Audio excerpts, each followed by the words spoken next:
volta com o programa Eclésia. Nessa noite estamos falando sobre o purgatório no ensinamento da igreja, né? Como a igreja ensina essa verdade de fé. O Padre Guido, no primeiro bloco, fez uma boa explicação para a gente. Ao longo da história, alguns concílios importantes já trataram desse assunto, alguns santos, inclusive doutores da igreja, também já trataram desse assunto, mas a igreja justamente tem um embasamento bíblico para essa verdade de fé do purgatório, justamente no segundo livro dos Macabeus, no capítulo 12. É lá o embasamento bíblico que a igreja tira para essa verdade de fé da existência do purgatório, né? Lembrando, os pecados que a gente confessa, né, no sacramento da confissão, nós somos verdadeiramente perdoados por Deus. A misericórdia de Deus nos alcança, o pecador arrependido justamente não carrega mais a culpa do seu pecado, né? Está livre do inferno, portanto. Mas as penas temporais desse pecado, ou seja, as consequências dos pecados, nós ainda iremos, né, purificá-la, receber a purificação desses pecados num estágio chamado purgatório. Pode ser que em vida nós já ganhamos a graça de ser purificado e ir direto para o céu. Isso é possível, inclusive muitos santos alcançaram o céu dessa maneira. Mas também de maneira ordinária a graça de Deus nos alcança através dessa verdade de fé chamada purgatório, onde logo depois da morte nós somos purificados, né, nesse lugar onde nós chamamos também de igreja padecente, naquela ideia das três instâncias da igreja. A militante somos nós aqui da terra. Padecente, as almas do purgatório. A igreja triunfante é aquela que já alcançou, né, a glória definitiva, o céu. Padre Guido, nosso Senhor Jesus Cristo, em pessoa, Ele mesmo ensinou alguma coisa sobre o purgatório? Olha, Diácono Eric, é suficiente uma atenta leitura de tantas parábolas ensinadas por Jesus para entender como Deus é um Deus paciente que aguarda pela nossa conversão até o último instante, que está sempre pronto para nos perdoar por tamanho tão grande que seja, até a nossa culpa, o nosso pecado, a sua misericórdia será sempre triunfante e irá sempre vencer sobre a nossa fraqueza humana. Certo. Algumas citações, por exemplo, de Jesus a respeito desse assunto, que é muito importante, é o Evangelho de Mateus, no capítulo 12, versículo 31, quando o mesmo Jesus fala que todo qualquer tipo de pecado será perdoado, menos o pecado contra o Espírito Santo. Que significa, Padre Guido, pecar contra o Espírito Santo, que deve ser um pecado tão grave, digamos assim, que não vai ser perdoado. Pecar contra o Espírito Santo significa, prezados amigos telespectadores, colocar um limite à misericórdia de Deus, que, pelo contrário, é sem limites. Certo. Às vezes, nós sacerdotes, Diácono Eric, recebemos pessoas que vêm até confessar-se e que chegam a dizer: Padre, me desculpe, mas o pecado que eu fiz é tão grave que nem Deus pode perdoar. Para aí, nunca diga uma frase desta, porque você estaria pecando contra o Espírito Santo. Porque Deus, quando nota a nossa boa vontade, o arrependimento e o propósito firme de não voltar ao pecado, Ele perdoa, por tão grave que seja a nossa culpa. Quer dizer, só para ficar bem claro, o pecado contra o Espírito Santo é se desesperar. Exato. Diante da graça de Deus, da bondade de Deus. Perfeito, desesperar-se da bondade de Deus, ou também duvidar que Deus possa te perdoar. Isto é, nós fazemos um passo que não é de acordo com a capacidade humana de sermos como Deus, o grave pecado da soberba, pensando que de sermos superiores até o mesmo Deus. Pelo contrário, Deus perdoa até o último instante da nossa vida.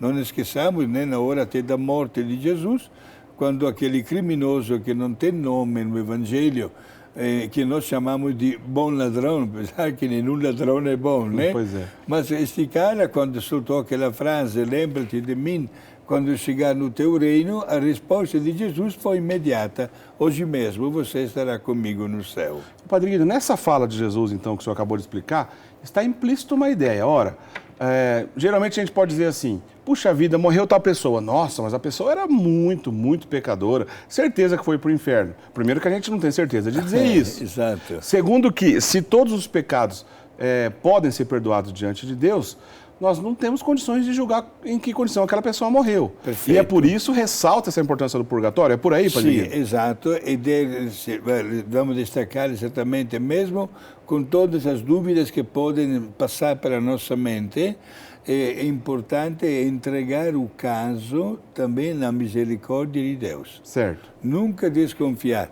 Se uma pessoa, até padre, mas falaram que quando uma pessoa, no momento de desespero, acaba se matando, o padre não pode celebrar a missa. Mentira. Não diga isso, porque não bate com a verdade. Porque nós não somos juízes para entender o que passou na mente daquela pessoa para fazer aquele gesto. É melhor entregar a misericórdia de Deus e rezar pela alma desta pessoa. Muito bem. Interessante é que na vida de São João Maria Vianney... tem uma passagem famosa, né, Padre? Famosa, exato, né? Na Santo Cura da padroeiro de nós padres, né? Está escrito que um dia uma mulher de igreja chegou desesperada na casa do padre porque acabava de receber uma notícia que o esposo desta mulher, no momento de desespero, havia se amarrado a uma pedra e do alto da ponte, em cima do rio, se jogou e o corpo estava lá morto, afogado e boiando, inclusive. Um monte de gente e esta mulher desesperada gritando: padre, ai de mim, o que eu fiz para merecer esta situação? O meu esposo fez o pior dos pecados, se tirou a vida, ele está no inferno, ele chegou a dizer, esta mulher. E o padre São João Maria Vianney procurou acalmar esta pessoa e, a um certo ponto, inspirado por Deus, lhe disse: senhora, o seu esposo está salvo. E esta mulher insistiu: não, padre, o senhor não entendeu, ele se matou, ele cometeu o pior dos pecados, ele está no inferno. E o santo, iluminado por Deus, disse: é verdade que ele se matou, mas, senhora, da ponte até a água tem um espaço. Naquela fração de segundo, o seu esposo se arrependeu. Não podia fazer mais nada, mas estava com esta pedra grande amarrada no corpo, está morto, mas está salvo porque se arrependeu. Interessante, né? E Jesus usa esta linguagem sempre de fazer de tudo, em primeiro lugar, para não morrer com um estado de pecado grave. E depois ele estimula pelo lado exatamente contrário. Isto é, sejais perfeitos, como perfeito é vosso Pai no céu. Capítulo 5, versículo 48. Isto é, Jesus nos estimula a olhar com mais carinho para o céu, para a verdade do céu, para conquistar o céu. Dizia São João Bosco, o fundador dos Padres Salesianos, aos seus religiosos: quando vocês falam das verdades eternas às nossas crianças, procurem colocar na cabeça das crianças o entusiasmo para a pátria do céu, mais do que o terror pelas penas do inferno. É muito importante, gente, agir com esta bela finalidade de fazer tudo para a glória de Deus. Além dessas duas passagens, então, do Evangelho de Mateus, lembrando que o senhor citou Mateus 12, 31 e Mateus 5, 48. O Evangelho de Marcos também apresenta algo a respeito, Padre Guido? Sim, também São Marcos, ele fala exatamente da necessária conversão para poder alcançar a pátria do céu. Cita a expressão de São João Batista, né, que faz aquela propaganda, aquela animação de conversão, porque, gente, temos que dar um basta ao pecado e partir para uma nova experiência da graça divina. Por isso, saibam que se entre nós, ele dizia, há já uma pessoa, que é Jesus, que ainda não se manifestou publicamente, mas diante da qual, usando a expressão típica daquela época, eu não sou digno nem de desamarrar o nó da sandália, gente, esta pessoa vem para purificar a nossa vida. Sobretudo, falava São João Batista, porque ninguém de nós pode usar uma máscara de falsidade ideológica, né, ou de hipocrisia diante de Deus. Certo. Quindi é necessária a verdadeira conversão para, naturalmente, escapar daquela que é a pena eterna, mas que infelizmente existe.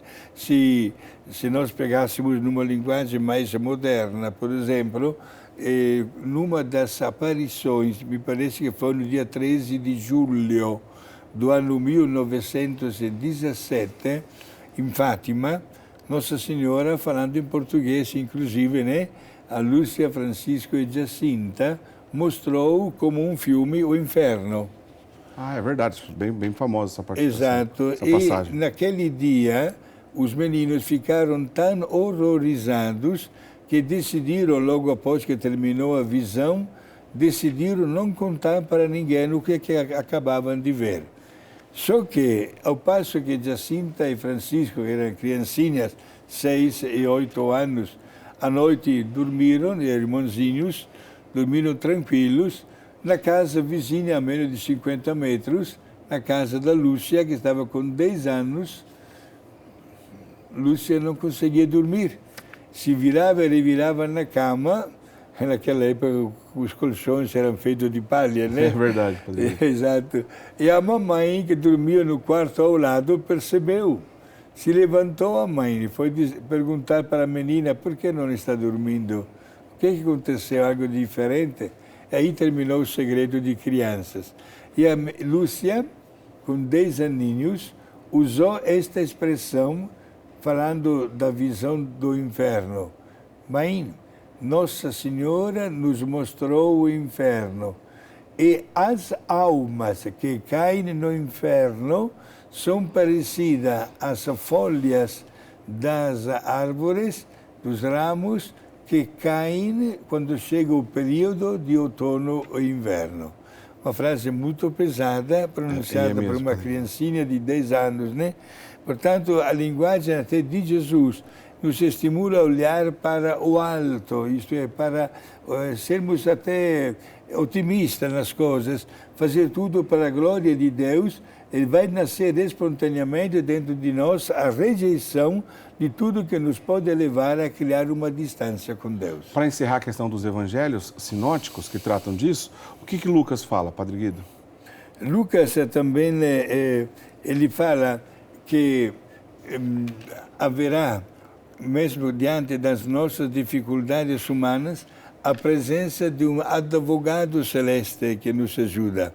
Isto é, não sintamos-nos tão pobres, saibamos que Deus está sempre conosco, Ele já acena o Espírito Santo, né? E para dizer que não estamos sozinhos quando se trata de dar testemunho da nossa fé. É muito importante também isso, né? Porque Deus faz as coisas extraordinariamente perfeitas.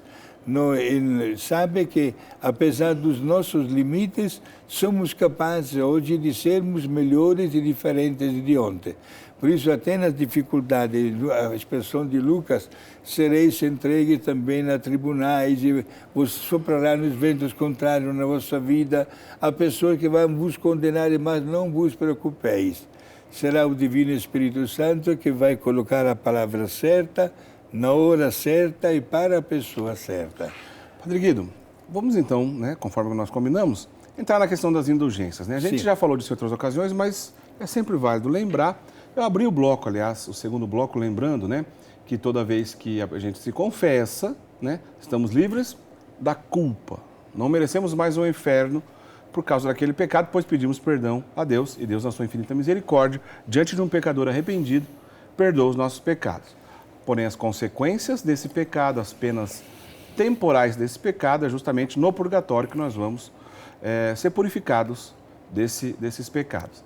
As indulgências, portanto, né, são aquelas riquezas, maravilhas alcançadas pelo próprio Cristo, pelos méritos de nosso Senhor Jesus Cristo, que são méritos eternos, pelos méritos da Virgem Maria e dos santos, que a Igreja recorre a esses méritos de Jesus, de Nossa Senhora e dos santos, no auxílio do fiel que está pedindo a indulgência.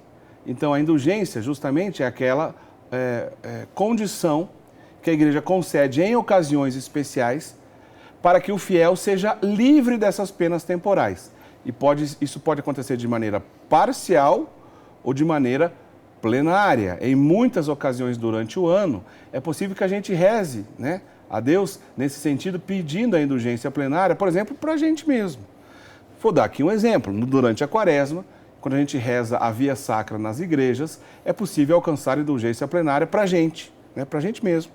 Justamente nessa ocasião, onde a igreja recorre aos méritos eternos de Cristo, da Virgem Maria e dos santos, para que venha em nosso auxílio e a gente alcance, portanto, a libertação dessas penas temporais do pecado. Agora, Padre Guido, existe uma condição específica para que essas indulgências sejam aplicadas para as almas do purgatório. Explica para a gente isso. Exato. A Igreja, no uso do seu magistério, né, aplica nos primeiros 8 dias do mês de novembro este singular benefício chamado de indulgência plenária, aplicável única e exclusivamente para as almas do purgatório.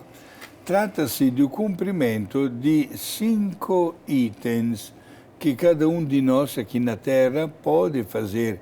Aliás, vamos fazer, meus amigos, porque podemos ter nome ou sobrenome diferente, ou até a nossa nacionalidade diferente, mas quando pensamos na morte, somos todos iguais. Todos temos os nossos entes queridos que fazem questão de serem lembrados na nossa oração. Quais são estes 5 itens que nós devemos fazer? Primeiro, visitar um cemitério, o que não pode visitar uma igreja, e rezar pelas almas, é o primeiro item. Olha, gente, visitar o cemitério. Lembrem-se que, especialmente nos dias de finados, não vamos fazer uma crítica negativa, mas não vamos dormir no ponto quando afirmamos determinadas coisas, vira um comércio. Tantas vezes, né, pessoas que vão lá, se encontram e começam aquelas gargalhadas, aquela cervejinha nas mãos, ou cigarro na boca, e ninguém quer isso. Não, meus amigos, o cemitério é lugar sagrado.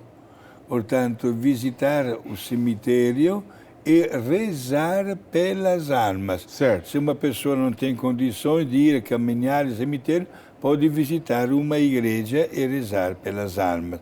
Segundo item, confessar-se. Isto é, deixar de lado um estilo de vida que não é dos melhores para aceitar plenamente a graça de Deus. Portanto, a confissão sacramental. Lembrando aqui sempre a dúvida, né, em relação à confissão. Quando a gente vai rezar pela essa indulgência, a confissão tem que ser no mesmo dia? Não. Neste período de 8 dias, né, podemos ganhar indulgência várias vezes. Certo. Não é que tem que confessar-se todo dia, não. Ele tem que estar, porém, sendo um pecado grave, né? Então, tem que estar em estado de graça para fazer esses passos, inclusive, como o senhor já disse, pode ser feito mais que uma vez. Perfeito. É aplicável para várias almas também. Certo. Para visitar o cemitério, confessar-se, oferecer a Santa Comunhão em benefício pelas almas. Certo.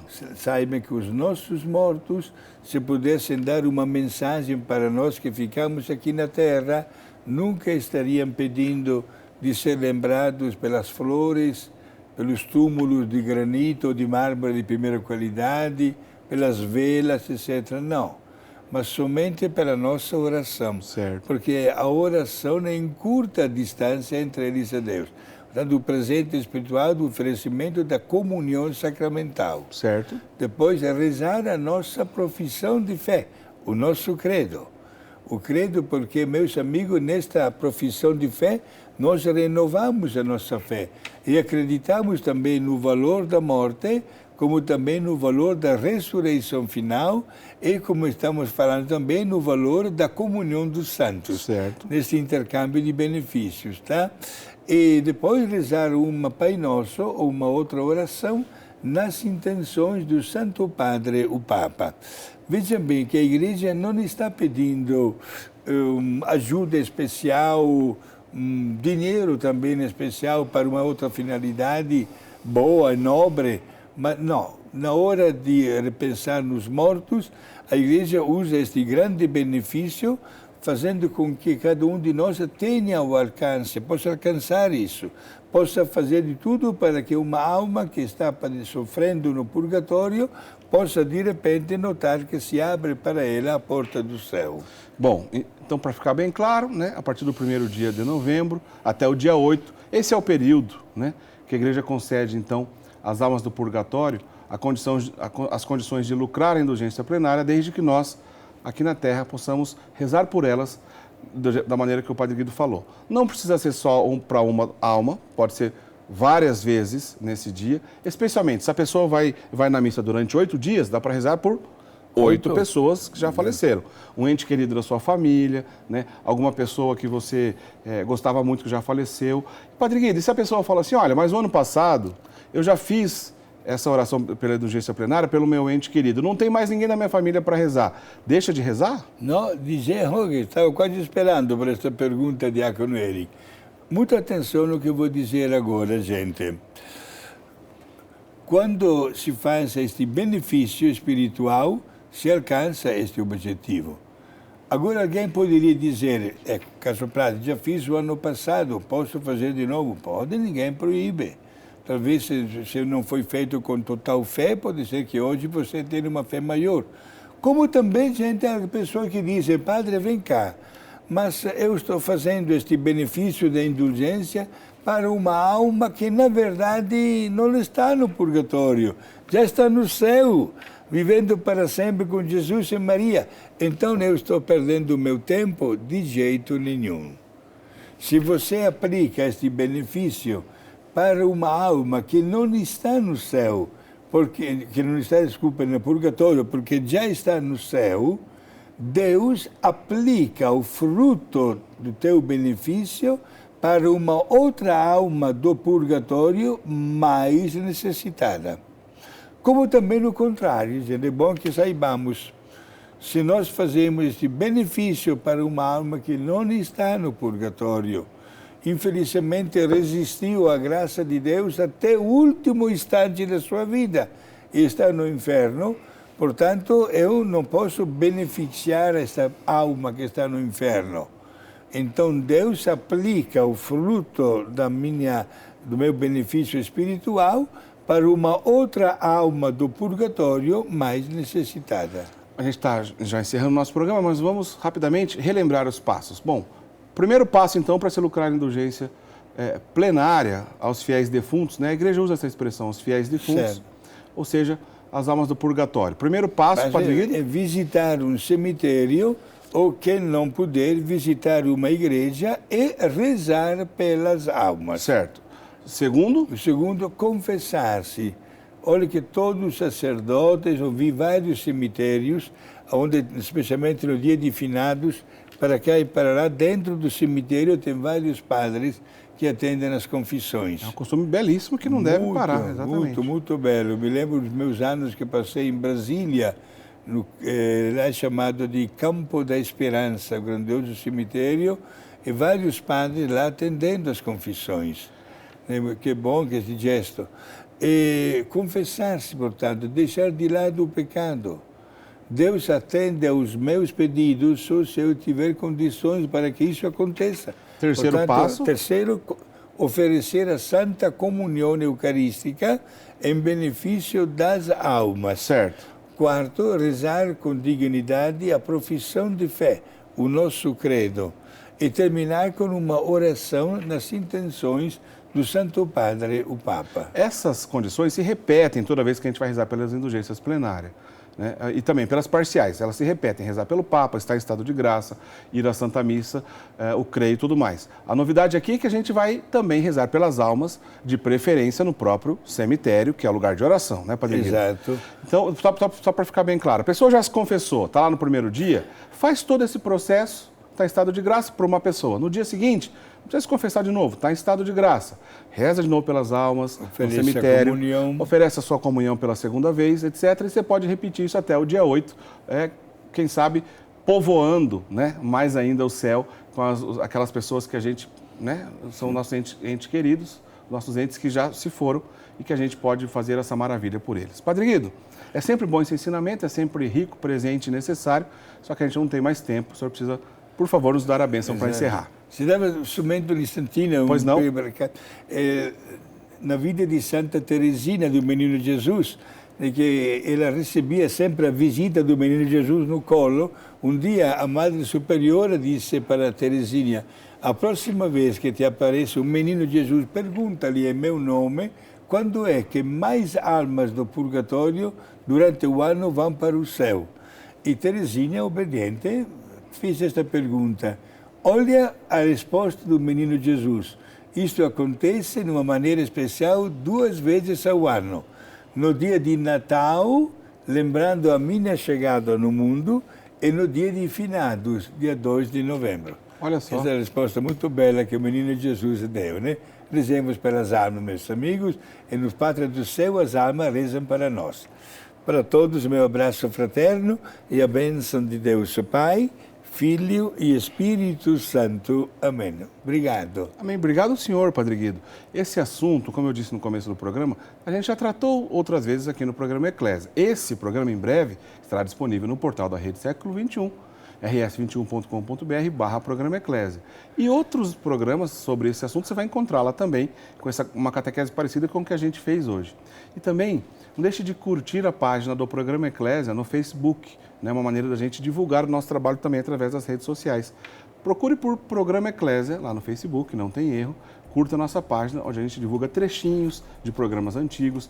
A gente também divulga os assuntos que a gente vai conversar nos programas ainda que serão exibidos. Enfim, curtam a página do Programa Eclésia, tá certo? Uma boa semana para todo mundo. Na semana que vem, se Deus quiser, a gente retoma mais um assunto interessante da doutrina da Igreja. Até lá. Tchau, tchau.